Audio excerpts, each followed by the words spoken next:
Oh, hello. In today's video, we're going to have a little review of the Veteran Guard for Kill Team, the Kreig, the miniatures themselves. And I'm going to talk you through my experience of assembling the models and share some tips and tricks that I've picked up while I was putting this together yesterday.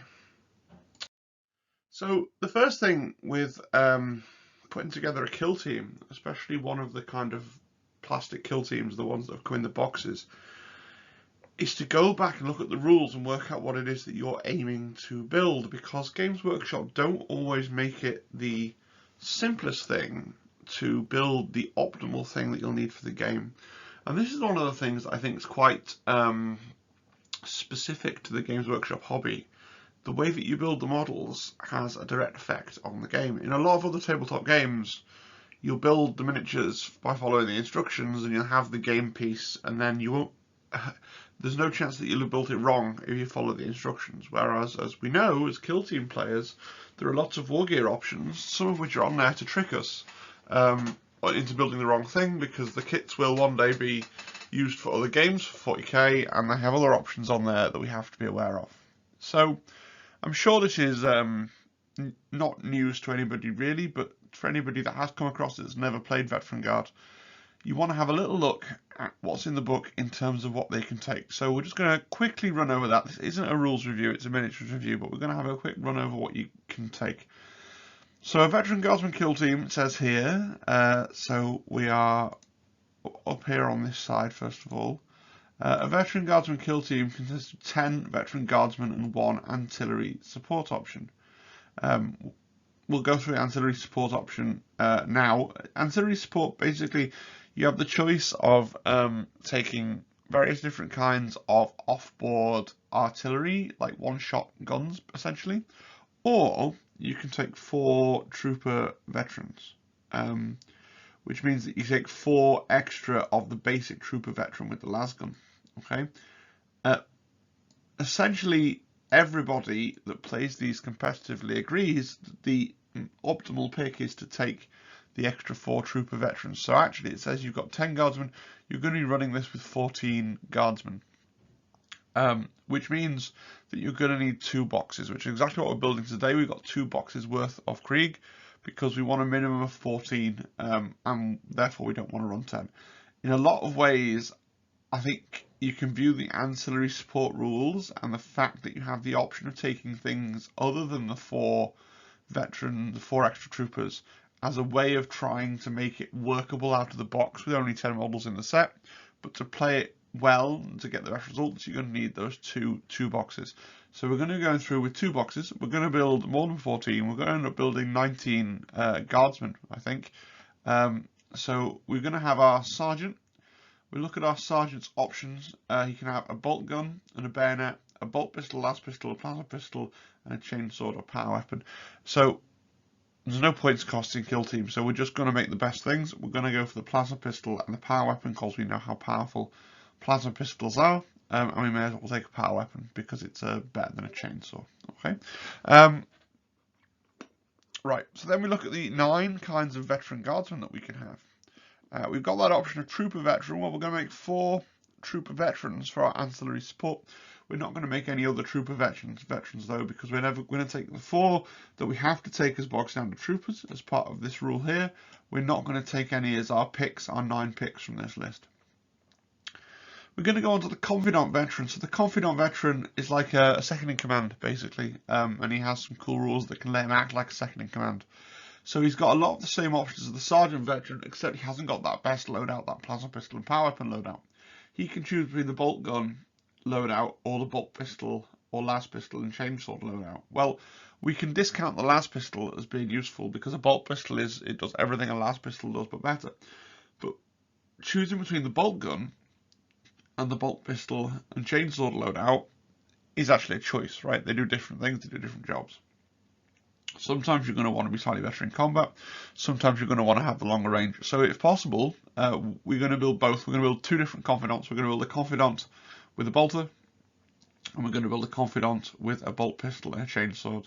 And in that way, I think you're going to have all the possible options. We don't have every possible options. We've not got enough models to run our sergeant and our confidant both with bolters. I don't think you'd ever want to do that. I don't think you'd ever want to give up the plasma pistol and the power weapon. And we're not doing anything with las pistols because, again, I think that's a trick. That's just there because it'll be useful for 40k. We would never want to take that in kill team. And then straightforwardly, we're going to build one of everything else. We're going to build a zealot, we're going to build a medic, we're going to build a comms, we're going to build a demolition, a bruiser, hardened veteran, sniper veteran, spotter veteran, a gunner with a grenade launcher, a gunner with a melter gun, a gunner with a plasma gun, and a gunner with a flamethrower. And then we're going to have 19 miniatures, from which we're going to be choosing 14. So we've got 2 boxes, which means we could build 20. So we're going to not make one model. You know, I don't know how you feel about that, but we got 2 boxes, 20 miniatures. We're going to roster 19 models. That's our plan. So we go through, and just like the novitiates, just like nearly every bespoke kill team, or at least the 2 that I've reviewed, they've been the same thing, where you've got the main sprue, right? Now, it's worth saying the novitiates are like this, the veteran guardsmen are like this, the pathfinders are like this, the legionaries are like this, the corsairs, I think, are like this, the commandos aren't, the commandos were done differently, but for all the others, you've got like the main sprue, which you'll see whenever you see an A on the instructions, that's come from the main sprue. And whenever you see a B, there are no B's on this screen, I don't think. That's come from what I will call the kill team accessory sprue, okay, which is the sprue of extra kill team things. And the way in which the kit's divided up is quite interesting. We'll talk about that a bit later. So they're quite straightforward to build. You can see from this first model that we've gone for the sergeant and the confidant with the bolter. So we've built 1B and 1C. We've not built the trooper. That's kind of upsetting because this is one of the more interesting troopers with the grenade throwing hand. But there we go. Okay, so you build your sergeant. So first off, for both models, you follow the step 1A, and then for the sergeant, you follow in the blue stages. So you're making the power sword, and then we went for the plasma pistol. Okay, and they've got the arms that they glue onto. Brilliant. And then for the second miniature, the confidant, we're following these steps here. Just notice we're using arm here, A73. That is, people that have built this kit are already smiling and nodding to themselves. A73, just bear that in mind. That's going to come up again, that part A73, which is using to hold our bolter in at one side. Okay. A couple of basic general tips that I'm going to give here that apply to all the models. First of all, when you have this kind of assembly where you're gluing them together, it is always easier. It doesn't tell you to do this. The first thing that you want to do is, in this case, you'd glue A26 here, the coat, and you'd glue on A27, right, to assemble the entire greatcoat, and then you would push in from the bottom as a plug the extra leg, A28. Okay, so you're going to save yourself a lot of bother if you're doing that. If you're building Kreig, you're going to build the greatcoat bit first, and then you're going to push in the missing leg. Okay. The only other thing I think that I want to mention on this page, the general remark, is it's always tricky when, with anything in 40k, models that are holding guns, rifles in front of them like this, where you've got to have 3 wet joints, right? You've got to have both the shoulder joints wet and a wrist joint wet, and make sure that you place it right and get the angle right. Still fiddly, the same tricks to it that always apply. I always like to try and glue the arm carrying the sort of the pistol grip side of the weapon, the trigger end of the weapon. I glue that on first, and then I try and just balance it with the other points. It's where it's always really important to use poly cement, because plastic glue gives you a little bit of work time. I know people, some of them better hobbyists than me, that like to do everything together with super glue because you can snap it off if you make a mistake. But the thing with super glue is it dries really quickly, and so you don't get the work time that you want when you're holding a two-handed weapon like this. So use plastic glue, and I always like to try to glue on the trigger hand first and then put the other bits together. Okay, so that was the first pair. So again, just to reiterate, I'm building 2 sets at the same time here. So every time we get a selection like this, I'm going to choose 2 to build. And you can see, by the way, that I'd gone through with a Sharpie and I'd planned beforehand which ones I was planning on building. Okay, So the next pair, we're going to do the sniper and the demolition veteran. Now, what's a little bit interesting just to point out is that you notice that the sniper, the purple one, is all from A parts. So the sniper is going to be is on the main sprue, whereas the demolition guy is all B parts. So it's from what I would call the kill team accessories pack, right?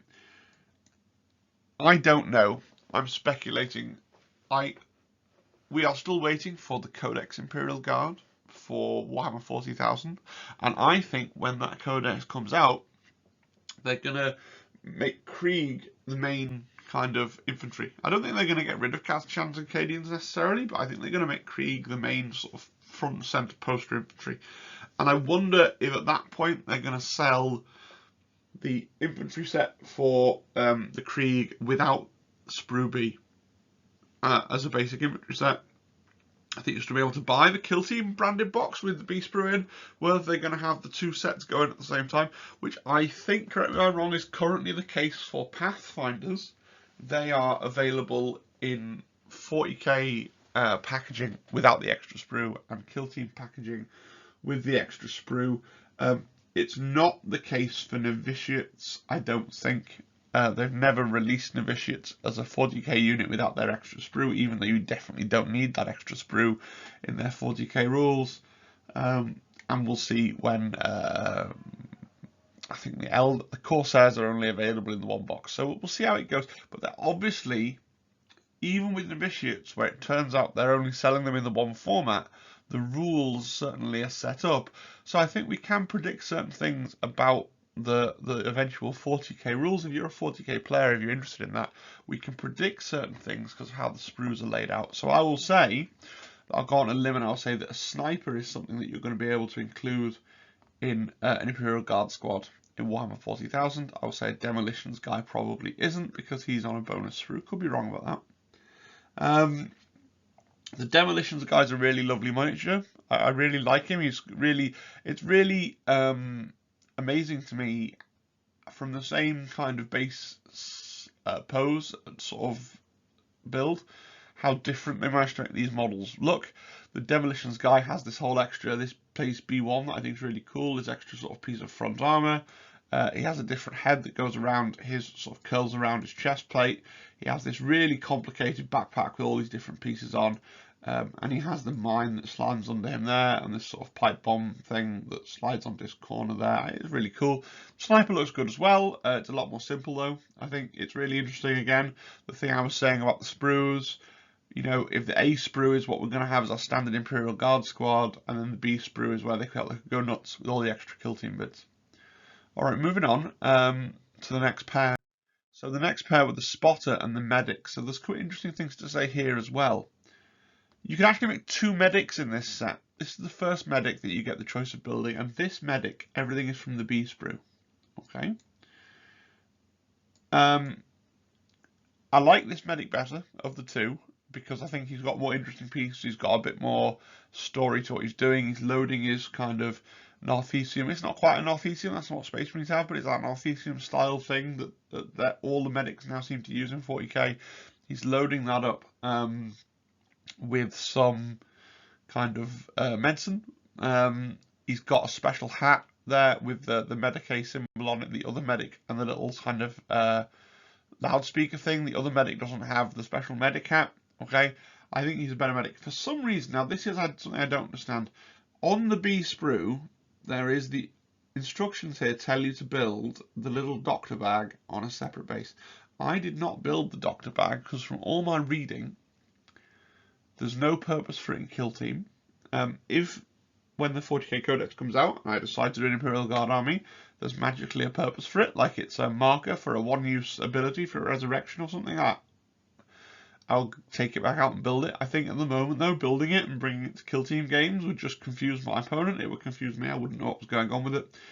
I wonder if at some point in the development that resurrection ability was supposed to be like a one-time thing, and you had a marker and you could take it off when you'd done it. I don't know. But as for now, I didn't build the doctor's bag because I didn't see the purpose behind it. The spotter's interesting insofar as the spotter comes with the choice of accessory. So you can have him looking through his binoculars or have him looking at his stopwatch. I think the stopwatch is actually really cool, but I went for the binoculars just for the legibility for my opponent. You know, he's a spotter, so he should have his binoculars, he should be spotting things. Now here's something really interesting.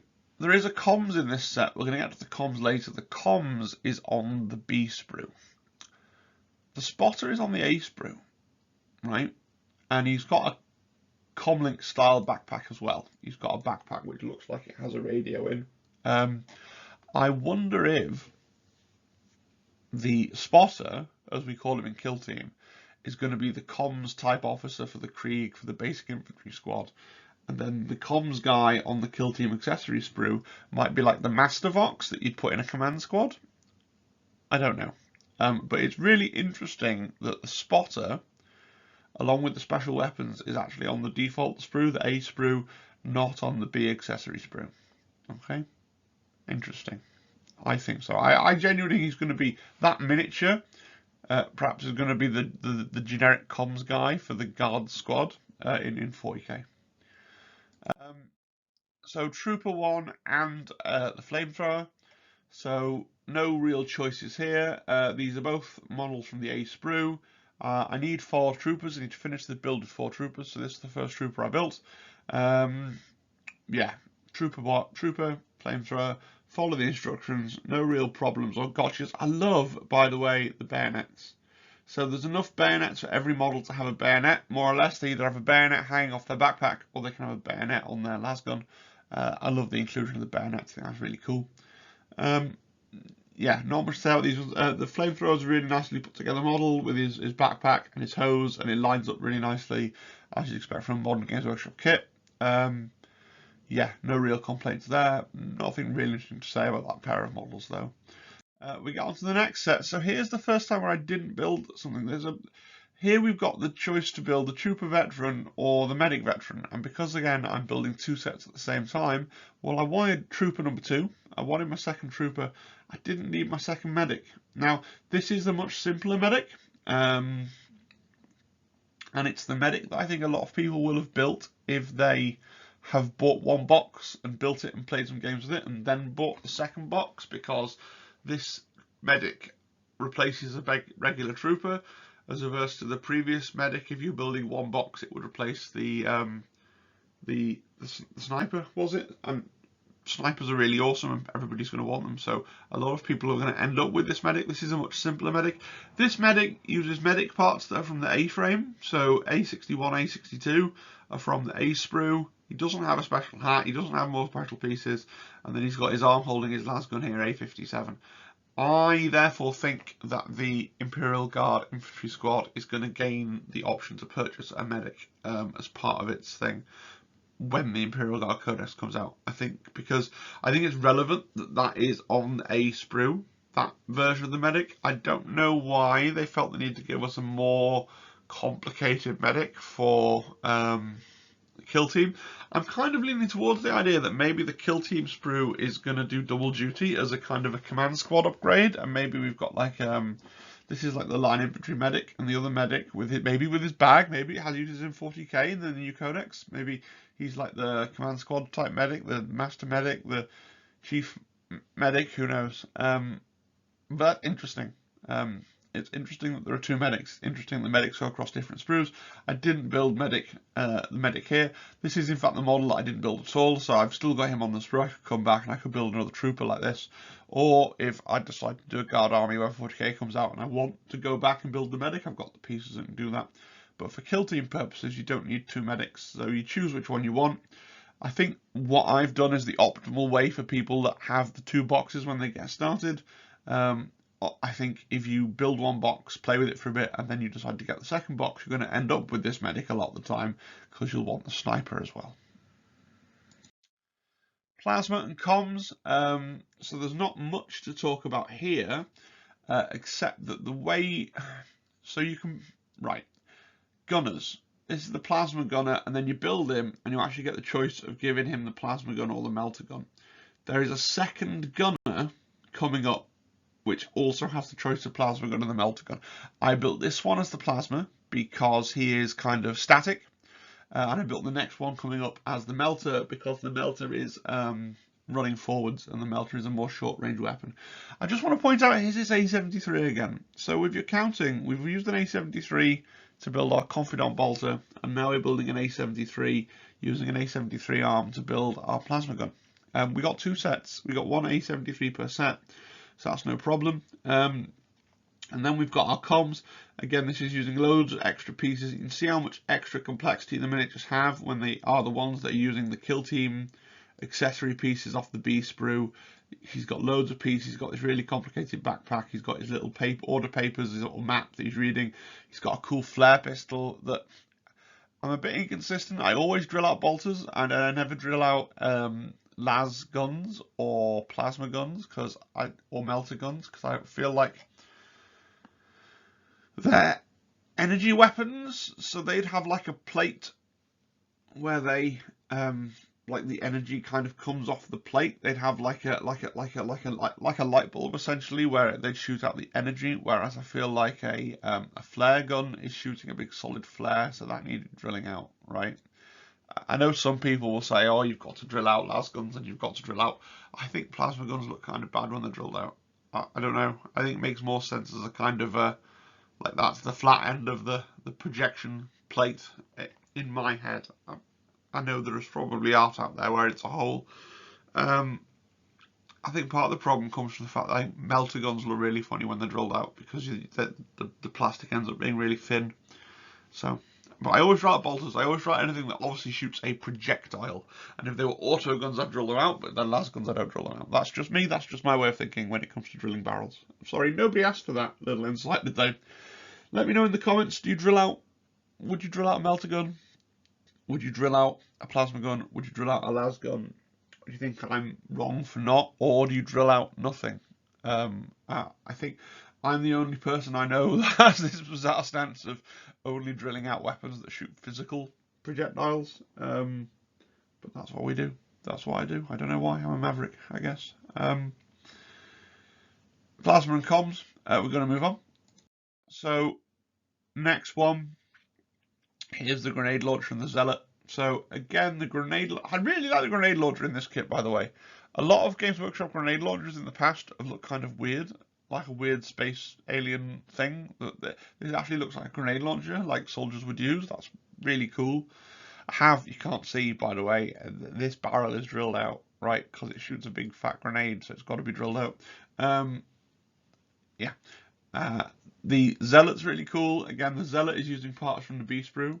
Okay, so he's got his Imperial Infantryman's uplifting primer. He's got his little sort of fetish, his little talisman of the Aquila here, and he's got his like lasgun on a sling over one shoulder. That are all from the B sprue, whereas the grenade launcher guy is from the A sprue. So again, your default guard is going to come all the special weapons: the melter, the plasma, the grenade launcher, and interestingly, the bolter, the confidant's bolter. These are all options on the A sprue. I think that what's likely to be the case when the kit actually comes out for the Imperial Guard is that your sergeant will have the option of a bolter or combat weapons or a lasgun. I think the bolter is going to become the option for all the Imperial Guard sergeants. They'll have bolters because that's what you do, because you want to shoot with them. But that's speculation on my part. Okay, we're going to move on. Next slide. Right now, so now we need to get into the problem. And this is a well-known, this has been all over the internet. So again, we're building another gunner and we're building the bruiser. Okay, we're not building the trooper. And this time we're going to build the melter gun with the ray legs. Look, he uses arm A73. So even with, you get one A73 per box, right? And yet there are 3 models that ask you to use A73. The melter gun, the plasma gun, and the bolter all use A73. So it's not really fit for purpose. What they should have done is stuck an extra A73 onto the B sprue for the kill team kit instead of one of the spades or something. I understand why they've done it for 40k-ish. But I think even in 40k, I can think the optimal build for a guard squad is probably going to be the bolter on the sergeant and a plasma gun. So people are going to get upset that they haven't got enough A73s. So what you can do this is what I did. I'm sure there's other ways around it. I know there's a lot of people that just build their confidant with the bolt pistol and the chainsaw and sack off the bolter because they haven't got enough A73s.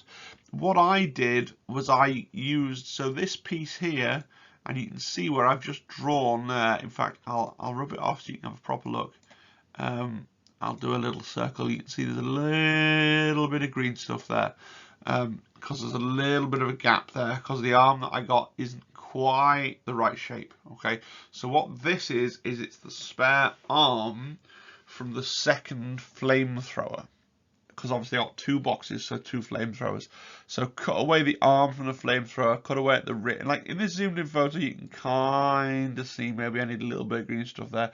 Trust me, you won't be able to see this when they're painted. Okay, it's the arm from the flamethrower. The reason we use the flamethrower arm, first of all, because you're never going to want two flamethrowers. Secondly, a lot of the las guns, the stock of the las gun, like if you can look at this picture up here, the stock of the las gun is moulded right into the crook of the arm, so you can't cut the las gun away very well because you see the melter gun here doesn't have a stock, so it doesn't work. But the flamethrower, you can get away with getting the extra arm that way. So if you're looking for one extra A73, you can take one off the flamethrower. If, like me, you've bought two boxes and you want three A73s, if you've only got one box and you're trying to make like a melter and a plasma and a bolter, you've only got one A73, you're going to struggle. There's probably other arms that you could use, but yeah, you're going to have to not build something. You're going to have to cannibalize and convert some arms. You're going to have to make that decision yourself, but you only get one A73 per box, and there are 3 builds that use A73 if you want to build absolutely everything. So annoying. Again, we got the bruiser who uses the B parts, so he's got his B components here from the accessory sprue. He's quite a simple fella. He's just got 2 extra different arms, melter gun, and the trooper that we didn't build. Right, and trooper 3 and the hardened veteran. It's hardened veteran's kind of funny. These medals are not in scale. Right, they're massive. They're like the size of his head. And I don't care. And I care and I don't care. But it's just the scale sometimes on GW stuff is like a bit what? They're just so wide. They're just so wide. Like, I don't know. They look massive. But his arm is really nicely made. I really love this bionic arm. I really love the way that the bionic arm kind of goes under the fabric here, and you can see the shape of the bionics with the uniform jacket pulled down over it. That is amazing. Like that there. I don't want to gush too much. Is quality sculpting that we haven't seen in a long time. I just think the medals are a bit chunky. So, but overall, I really like the model. The hardened veteran, he's cool. And we build our 3rd trooper because this particular body, and remember we're doing 2 boxes, this particular body builds a trooper and hardened veteran, so we're going to build the trooper. Okay, next slide. There we go. Trooper 4. So we come to the end now, basically.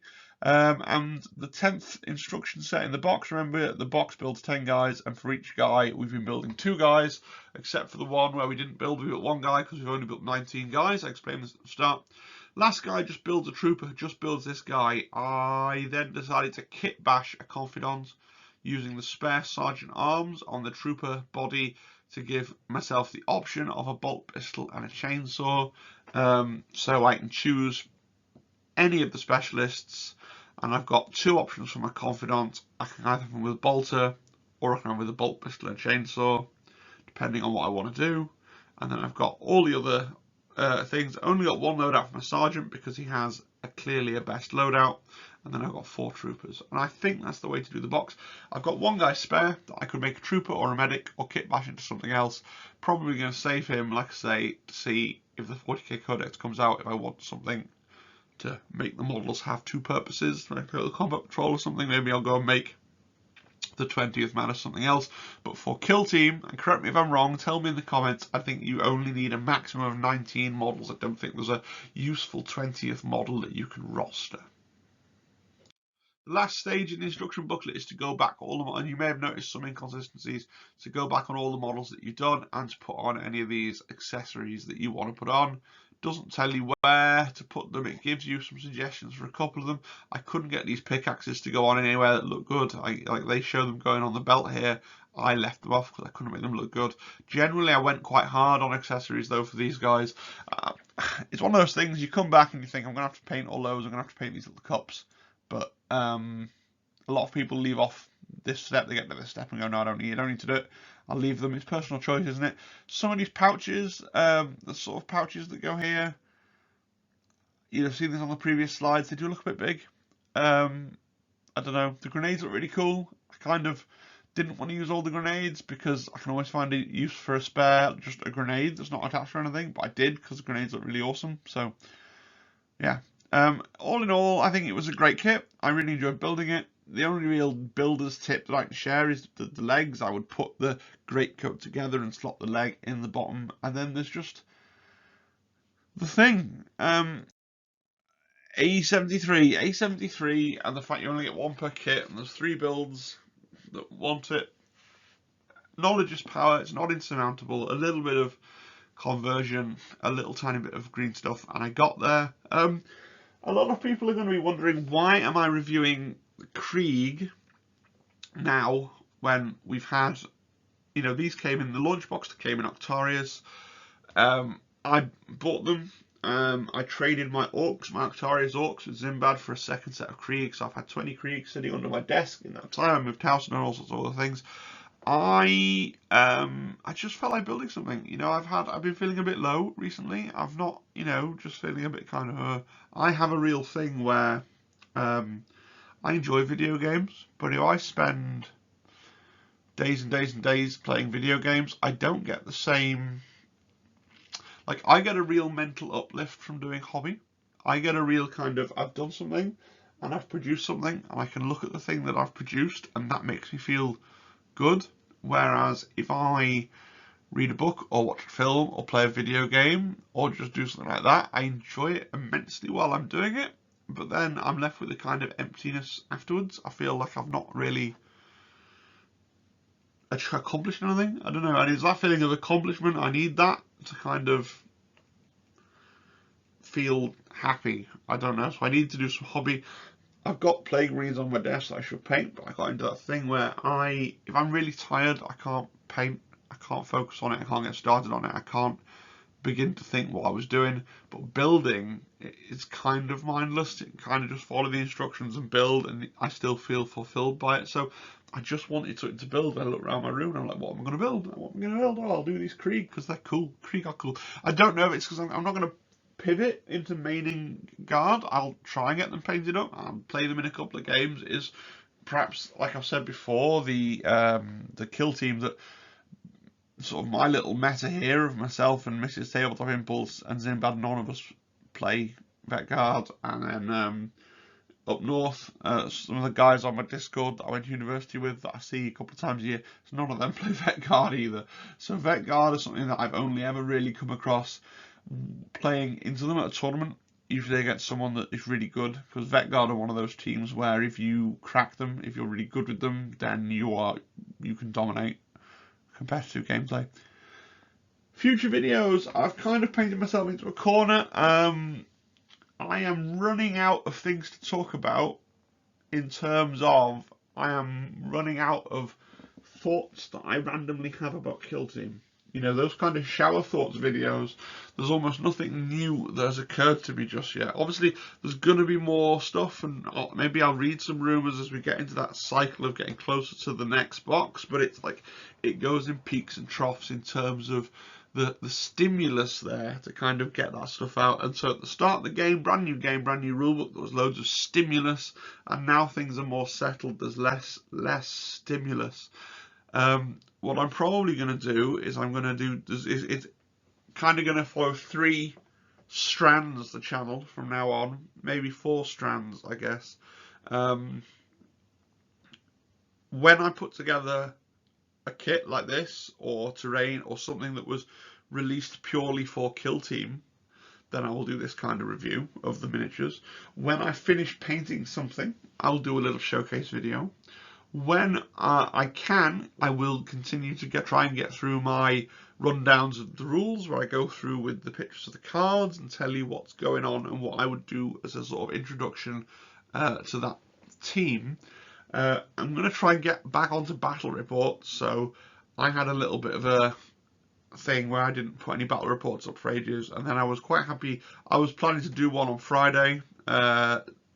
Zimbad waved that one off. He didn't want to come round and play the game fair. And, you know, we just come back to work and both feeling kind of tired, so that didn't happen. But I do plan to get back to doing battle reports as well.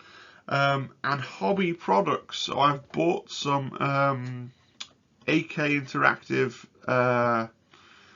What are they called? Rust streaks.